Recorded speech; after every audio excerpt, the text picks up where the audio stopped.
Bonjour, je m'appelle Maïté, j'ai 23 ans et je propose des services de création de costumes et vêtements. Je suis complètement autodidacte. Mon expérience vient principalement du fait que je fais du spectacle depuis 11 ans, j'ai ma propre compagnie de spectacle.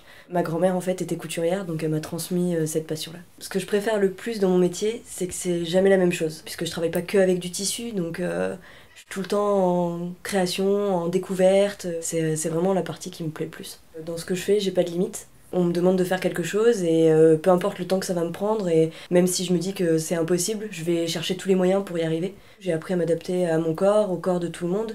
Pour moi, c'est une force. J'ai pas de clientèle type, c'est toutes les personnes qui ont besoin d'un vêtement, d'un costume ou d'un accessoire peuvent venir me voir, que ce soit des enfants comme des personnes plus âgées. Comme je fais par exemple de la peinture sur tissu, je peux très bien l'envoyer à l'autre bout de la France ou ailleurs dans le monde. Tant qu'on me le demande, je peux le faire.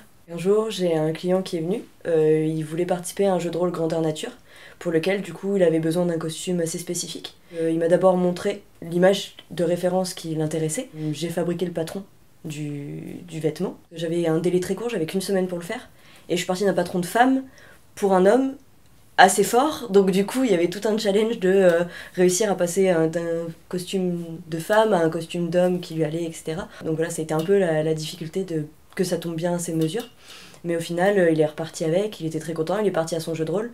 Et il m'a même renvoyé un de ses camarades qui participe au même jeu de rôle pour que je lui fasse la même veste. Les gens ils disent de moi que je fais des choses vraiment originales qu'ils n'ont pas l'habitude de voir, mais aussi que je suis quelqu'un de souriante et d'agréable, puisque si jamais ils veulent regarder les étapes, voir comment je couds et je peins sur mes tissus, bah, ils peuvent rester et du coup ils disent que ce contact-là, c'est vraiment agréable. Aujourd'hui, pour pérenniser mon entreprise, j'aurais besoin de 4 000 € parce que j'ai besoin de matières premières, donc de tissus, de peinture, tout ce qui me permet de faire ce que je fais. Également pour faire réparer mes machines à coudre, mon ordinateur qui est cassé et du coup c'est des matériaux dont j'ai besoin vraiment pour travailler. Mais également pour étendre ce que je fais.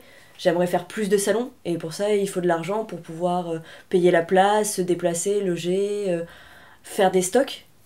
Aux personnes qui voudraient me soutenir dans ce projet, je voudrais déjà leur dire merci et leur dire que au-delà de l'aspect financier, le fait de voir qu'il y a des gens qui me soutiennent, ça me permettrait vraiment d'avoir encore plus confiance en moi et encore plus la motivation de faire ce que je fais et de me battre et de continuer. Si j'ai un mot à dire à mes clients, mes créations sont à la mesure de votre imagination.